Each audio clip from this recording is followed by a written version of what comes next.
अस्सलाम वालेकुम। Continuous function हमारा टॉपिक चल रहा था। मैंने पीछे जो डेफिनेशन आपको बताई थी वो कॉन्टिन्यूस फंक्शन ऑन सेट बताई थी। आज जो मेरा टॉपिक है वो कॉन्टिन्यूस फंक्शन ऑन इंटरवल, यानी हमने कॉन्टिन्यूस फंक्शन की कॉन्टिन्यूटी किसी इंटरवल पे किस तरीके से शो होती है इसको देखना है। अच्छा, हमारा जो थ्योरम है आज का वो बॉन्डेडनेस थ्योरम है। इस थ्योरम को समझाने के लिए मेरे लिए ज़रूरी था कि मैं आपको बॉन्डेड फंक्शन की डेफिनेशन पहले समझा दूँ, फिर मैं इस थ्योरम की तरफ मूव करूँगी। Let A is the subset of R and f A to R is a continuous function। अगर हमने एक सेट A लिया जो कि R का सबसेट है और एक फंक्शन हमने लिया जो कि A से R एक से क्या है कॉन्टिन्यूस फंक्शन है उस सेट A पर, then f is said to be a bounded on A। तो आप f को क्या कहोगे, बाउंडेड उस सेट A में बोलोगे if there exists a real number m is greater than to 0 such that f of x is less than equal to m modulus. इसका मतलब ये होगा कि अगर मेरे पास कोई भी फंक्शन मैं ले रही हूँ a टू r, ठीक है, और शर्त ये है कि ये फंक्शन हमारे पास कॉन्टिन्यूस फंक्शन होगा। कॉन्टिन्यूस फंक्शन की तो डेफिनेशन आप जानते हैं ना, मेरे पीछे प्रीवियस लेक्चर को देख लीजिएगा। खैर, अच्छा, continuous function on a, then f is said to be a bounded on a। अब मैं f को क्या कहूँगी कि f मेरे पास क्या होगा, बाउंडेड होगा। अब बाउंडेड की शर्त क्या है कि बाउंडेड फंक्शन उस सूरत में होगा कि अगर मैं यानी रेंज के अंदर लूँगी ना f ऑफ x को, जाहिर सी बात है कि जब मैं इसकी ये मेरी डोमेन है इस फंक्शन की, और यहाँ पर आने वाले जितने एलिमेंट्स होंगे वो उसकी क्या होगी, रेंज होगी। तो इसका मतलब कहने का यह है कि यहाँ पर हमारे पास यहाँ पर बनने वाला जो रेंज का सेट होगा वो रेंज का सेट हमारे पास मस्ट भी क्या होना चाहिए, बाउंडेड होना चाहिए। और बाउंडेड की हमारे पास कंडीशन क्या होती है जो कि सेटिस्फाई करती होगी कि F of X mod is less than equal to M, यानी हमारे पास ऐसा एलिमेंट नंबर, एक ऐसा रियल नंबर मौजूद होना चाहिए जो कि ग्रेटर देन टू 0 होगा कि यहाँ पर फंक्शन पे, ठीक है ना, जो उसकी रेंज में बनने वाले जितने नंबर होंगे यानी F of x 1, F of x 2, यानी जितने बनने वाले हमारे पास यहाँ पर उनका जो मॉडुलस होगा वो must be less than equal to M होना चाहिए, यानी उस रियल नंबर एम से क्या होना चाहिए, छोटा होना चाहिए। और यानी इस वाली कंडीशन को वो सेटिस्फाई करता हो तो वो फंक्शन हमारे पास क्या होता है, बाउंडेड फंक्शन होता है। आपने अगर अभी तक मेरा चैनल सब्सक्राइब नहीं किया तो मेरा चैनल सब्सक्राइब कर दें ताकि आने वाली न्यू वीडियोज़ आपको मेरी मिलती रहें। बाउंडेडनेस थ्योरम की स्टेटमेंट की तरफ मूव करते हैं। Let I, A and B are closed and bounded interval. अब हमने यहाँ पर क्या लिया, इंटरवल लिया, क्योंकि मैंने अभी आपको बताया कि मेरा जो टॉपिक है आज का वो कॉन्टिन्यूटी हमने प्रूव करनी है किसके ऊपर, इंटरवल पे। तो लेट मैंने एक ए बी क्लोज इंटरवल लिया जो कि बाउंडेड इंटरवल है। बाउंडेड का मतलब कि अपर एंड लोअर बाउंड इसके होंगे, और एक बाउंडेड यानी किसी एक नंबर से क्या होगा, ये वाला जो पीछे की जो की जो कंडीशन है वो इसमें फुलफिल्ड होगी, ठीक है, ओके। यानी हमारे पास आई ए क्लोज्ड होगा, यानी दोनों तरफ से क्लोज्ड होगा ये इंटरवल, और बाउंडेड इंटरवल होगा। And F is I to R is continuous function. एक और कंडीशन इसमें सेटिस्फाई कर रही होगी, वो क्या होगी कि एफ मेरे पास कॉन्टिन्यूस फंक्शन होगा, ठीक है, हमारे पास एफ क्या होगा, कॉन्टिन्यूस फंक्शन होगा ऑन आई, किस पर, उस इंटरवल पे जो फंक्शन होगा वो क्या होगा, कॉन्टिन्यूस फंक्शन होगा। तो देन हमारे पास क्या चीज होल्ड करेगी, then F is a bounded in I, यानी हमें प्रूव ये करना है कि एफ हमारे पास बाउंडेड होगा उस इंटरवल आई पे, इस बात को प्रूव करना है। अच्छा, हमारे पास गिवन क्या है कि आई हमारे पास एक क्लोज इंटरवल है, बाउंडेड इंटरवल भी है, और मेरे पास एक कॉन्टिन्यूटी की भी इस फंक्शन में सेटिस्फाई करेगा इसको, यानी गिवन के रिस्पेक्ट से आई एक क्लोज्ड एंड बाउंडेड इंटरवल है, और दूसरा क्या है, मुझे गिवन है कि कॉन्टिन्यूस फंक्शन ऑन आई होगा। प्रूफ मुझे ये करना है कि एफ मेरे पास क्या होगा, बाउंडेड होगा इन आई में। अच्छा, इसको प्रूफ करने के लिए वी शैल प्रूव इट, हम इसके प्रूफ की तरफ मूव करते हैं। We shall prove it by contradiction. हम इसको कॉन्ट्राडिक्शन से प्रूव करेंगे। कॉन्ट्राडिक्शन में प्रूव करने का तरीका ये होता है कि जो चीज़ हमने प्रूव करनी होती है, एफ इज बाउंडेड ऑन आई, तो हम इसमें इस चीज़ को बता देते हैं कि हम यहाँ पे कह देंगे कि एफ मेरे पास बाउंडेड नहीं है आई में, ठीक है। कॉन्ट्राडिक्शन में जो बात मैंने प्रूव करनी होती है उसको ही गलत में ले लेती हूँ, ठीक है। तो we shall prove it by a contradiction. Suppose, अब सपोज क्या करने लगी हूँ मैं, क्योंकि कॉन्ट्राडिक्शन लेनी है, तो suppose F from I to R is not bounded on I, यानी कि ये मेरे पास आई पे क्या है, बाउंडेड नहीं है। तो then for every epsilon, then for every interval there exists a number n is greater than to set of natural number such that x of n is belongs to I, f of x n mod is greater than to n। इसको equation 1 का नाम देते हैं। यानी हमारे पास क्या होगा कि यहाँ पर हर इंटरवल के लिए एक ऐसा n is belongs to n हमारे पास मौजूद होगा, एग्जिस्ट करता होगा, इस तरीके का एग्जिस्ट करता होगा कि then for every interval number n is belongs to n there exist x of n। ठीक है, there exist of x of n such that f of x n is greater than two n। अब देखें, मैंने आपको पीछे bounded function की definition बताई, उसके रिस्पेक्ट से अगर एक फंक्शन बाउंडेड होता है तो वो मैंने आपको क्या बताया कि वो less than equal to m होगा, यही कंडीशन बताई थी ना। अब मैं कह रही हूँ कि ये फंक्शन बाउंडेड नहीं है, तो इसका मतलब कोई ऐसा नेचुरल नंबर मुझे इस of x of n is belongs to i, इस इंटरवल के अंदर ऐसा मुझे मिल जाएगा f ऑफ x n कि जिसका मोड लूंगी तो वो ग्रेटर देन n होगा, और n मेरे पास कोई सा भी नेचुरल नंबर है। ठीक है, यानी मेरे पास ऐसा यहाँ पर मुझे मिल जाएगा सीक्वेंस, या ऐसी रेंज में सेट का एलिमेंट मिल जाएगा जो कि उस n से क्या होगा, बड़ा होगा। ठीक है, जो कि बाउंडेडनेस की जो हमारे पास कंडीशन है उसको सेटिस्फाई नहीं करता होगा। इस वाली चीज को मैंने इक्वेशन 1 का नाम दे दिया। अब let x is equal to xn B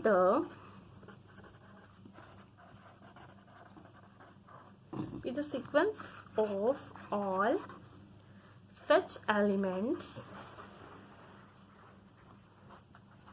of I satisfying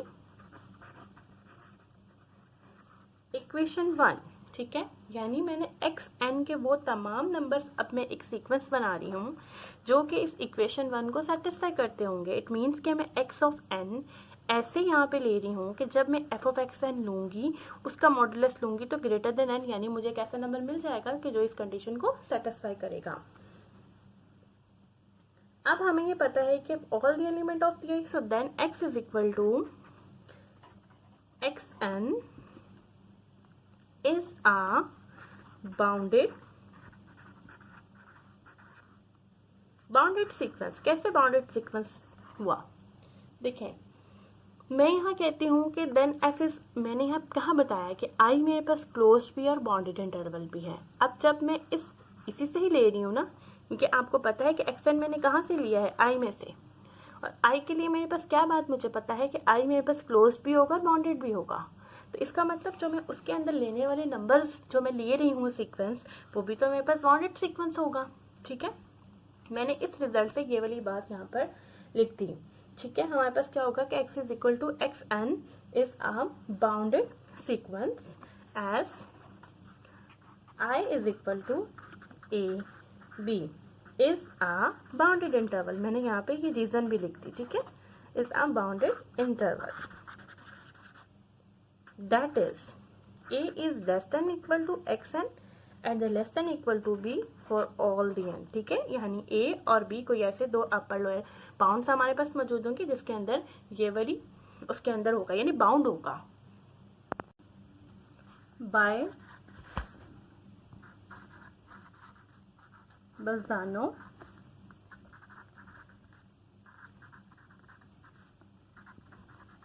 theorem.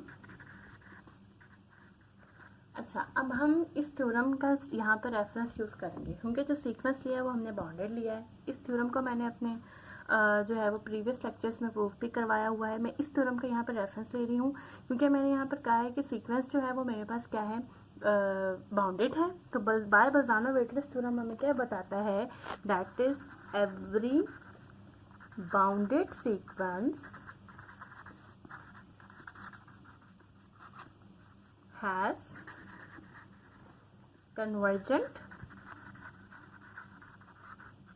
Subsequence, ठीक है।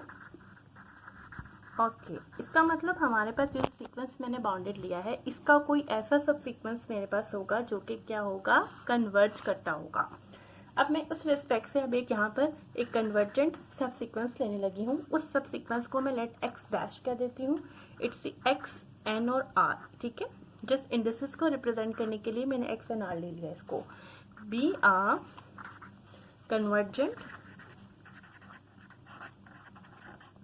convergent subsequence of x is equal to xn, ठीक है। ये जो x मैंने आपको कहा कि बाउंडेड सीक्वेंस है उसी का ही मैंने कन्वर्जेंट सब सीक्वेंस लिया, that is x dash is equal to xnr, where ये जो मैंने लिया है सीक्वेंस वो क्या कंडीशन, अगर वो सेटिस्फाई करता होगा तो ये वाली कंडीशन भी इसमें सेटिस्फाई होती होगी, that is x of nr is less then equal to b for all the nrs belongs to set of natural numbers, ठीक है। अब दिस इम्प्लाइज दैट ये बात क्या चीज शो करेगी कि मेरे पास लिमिट, अगर मैं दोनों तरफ लिमिट को अप्लाई करती हूँ, is less than equal to limit of x and r is less than equal to limit of b, ठीक। और then a is the less than, limit number पर अप्लाई करेंगे तो वो नंबर ही आ जाता है। और यहाँ पर क्या आ जाएगा, limit x n r is less than equal to b। अच्छा, मैंने इस पर लिमिट इसलिए अप्लाई की है कि मैंने चूंकि इसको कहा है कि ये कन्वर्जेंट सबसीक्वेंस है, इसलिए इसकी कोई ना कोई ये किसी ना किसी एक नंबर को कन्वर्ज तो करेगा, अब वैसी बात है। सो इसको आप इक्वेशन 2 का नाम दे दें। पहले मैंने पीछे इक्वेशन 1 नाम दिया, ठीक है, मैंने इसको इक्वेशन 2 का नाम दे दिया। अब फ्रॉम 2 the subsequence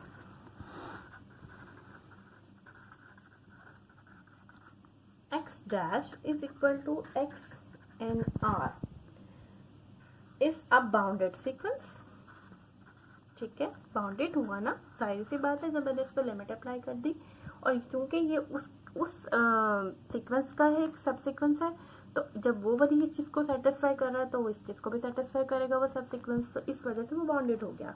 तो from to the subsequence x dash x and r is a bounded sequence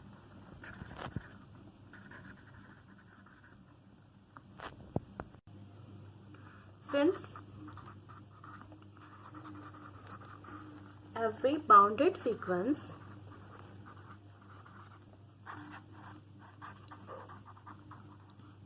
is convergent,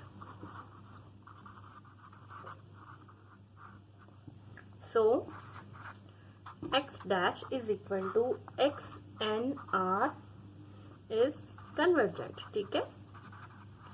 इस कन्वर्जेंट सीक्वेंस, चूंकि हमने यहाँ पर बताया कि x dash is equal to x and r क्या है, कन्वर्जेंट है, इस थ्योरम के रेफरेंस से मैंने ये पूरी बात यहाँ तक लेकर आई। From 2 equation 2 it converges in I, ठीक है। जो मैंने सब सीक्वेंस लिया है, एक तो वो क्या है, हमारे पास कन्वर्जेंट है और वो कन्वर्ज भी उस I में ही कर रहा है, हमें उस इक्वेशन से पता चल जाता है, क्योंकि हमारे पास इस इक्वेशन में ये बात लिखी है कि वो सीक्वेंस क्या बाउंडेड भी है। तो दैट इज, जो हमारे पास इक्वेशन क्या है, द लिमिट, इसका मतलब limit x dash is equal to limit x N r is equal to से x स्टार, यानी जिस लिमिट को वो अप्रोच कर रहा है उसको मैंने x स्टार का नाम दे दिया। ओके, अच्छा, where x star is belongs to, हम मुझे ये भी पता है कि where x star is belongs to I, obvious सी बात है क्योंकि मैंने उसी के अंदर सब सीक्वेंस लिया और उसी को मैं कह रही हूँ कन्वर्जेंट है, और चूंकि वो एक बाउंडेड सीक्वेंस है तो वो उसके आने वाली जो सीक्वेंस होगी वो भी बाउंडेड होगी, तो वो उसी इंटरवल I में ही होगी, ठीक है। सिंस f इज कॉन्टिन्यूस, ये बात तो मुझे गिवन है थ्योरम में, ठीक है, कि f मेरे पास क्या है, कॉन्टिन्यूस फंक्शन है, continuous function on I. So on x star, by definition of by definition of continuous function,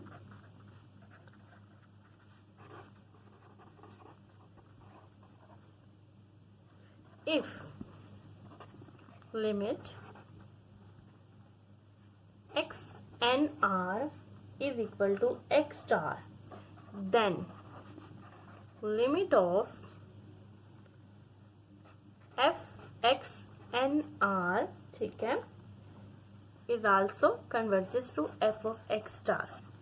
अब मैंने ये किस तरीके से लिखा, मैंने आपको पीछे जो अपना जो प्रीवियस लेक्चर में कॉन्टिन्यूटी के जो एक क्राइटेरिया बताया था, उसमें मैंने ये बताया था कि अगर कोई भी फंक्शन कॉन्टिन्यूस है, ठीक है, उसके अंदर अगर कोई सीक्वेंस जो है वो अपन किसी लिमिट को अप्रोच करती है, तो उससे बनने वाला जो F of X one F of X two होगा वो भी कन्वर्ज करेगा उसी लिमिट, उसी सीक्वेंस के पॉइंट को, जहां पर वो फंक्शन जो कि उसने यहाँ पर बताया कि since F is continuous on I, ठीक है, हम उसको कह देते हैं कि वो एक स्टार को ही अप्रोच करता है. तो आप criteria of by definition of continuous function मेरा पिछला लेक्चर देखिएगा, उसमें हमने इस चीज को यही बताया हुआ है कि अगर कोई फंक्शन कॉन्टिन्यूस होता है किसी पॉइंट पर, तो देन अगर कोई सीक्वेंस हो जो उसी ही पॉइंट को क्या करती हो, अप्रोच करती हो, तो उसके कोरस्पॉन्डिंग जो बनने वाली F of X one F of X two, जो ये वाली बनने वाली सीक्वेंस होगी वो एफ ऑफ एक्स स्टार को अप्रोच करेगी. ठीक है, अब हमने यहाँ पर हमारे पास क्या आ गई, कंट्राडिक्शन आ गई. बट फ्रॉम इक्वेशन वन, जो आपको याद है कि जो मैंने सबसे फर्स्ट में इक्वेशन वन जिसको नाम दिया था, वो मेरे पास क्या थी, F of X N R is greater than N of R for all the R is belongs to N. वो तो मैंने इक्वेशन लिखी थी पीछे, जिसमें मैंने ये इस बात को बताया था कि एफ ऑफ एक्स एन क्या होगा, वो ग्रेटर देन होगा एन से, यानी किसी भी नंबर से क्या हो, ग्रेटर, क्योंकि मैंने कहा कि फंक्शन बाउंडेड नहीं है, तो इस रिस्पेक्ट से तो जो है वो ये वाली चीज होल्ड करेगी. लेकिन ये बात और ये बात यहाँ पे क्या हो रही है, कंट्राडिक्ट हो रही है. ठीक है, एक तरफ तो मैं ये कह रही हूँ कि ये बात तो मेरी रिजल्ट से होल्ड करती है, और एक तरफ मैं यहाँ बात खुद से बोल रही हूँ कि ये फंक्शन बाउंडेड नहीं है, तो ये चीज होल्ड करेगी. ठीक है, तो इस हिसाब से मेरे पास यहाँ पर क्या आ गई, this is a contradiction. So contradiction, hence our supposition is wrong.